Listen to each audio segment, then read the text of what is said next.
Yung amnesia ka na. Nag-amnesia. Di ba, anong plano mo sa birthday? Di ba, Wala. uwe, Gusto ko di lang. ba sabi ng papa mo noon, mag-ano siya dito ng 3 baboy ba yun? Tapos video okay. Ano ba mga plano mo sa birthday mo? Wala. Wala. Basta, andito ako sa bahay, masaya na.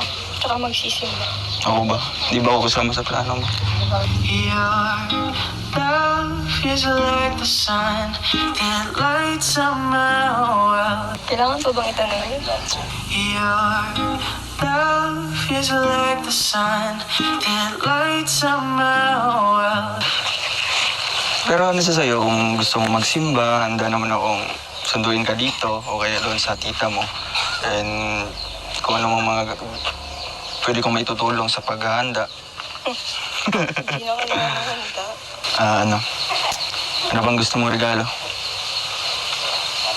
Wala. Wala. Wala nga. Bakit kailangan pa ng regalo pag tuwing birthday? Nagtanong lang ako anong gusto mong regalo. Hindi ko naman sinasabi na bibigyan kita. Joke lang. Kaya nga, sabi ko. Ano lang, yung isa lang, yung gusto mo. Hindi naman sa demanding, pero tinatanong naman kita. Si Mama. Buhayin natin. Si Mama. Gusto mo? Yun si Mama, bubuhanin. Pero may kasabihan naman na walang ibang taong papalit sa totoong mama mo. Diba? Pwede ano na lang, dalawin na lang natin sa Manilibing. And then magsisimba tayo. Birthday na din yun. Kailan? April 10. Wah!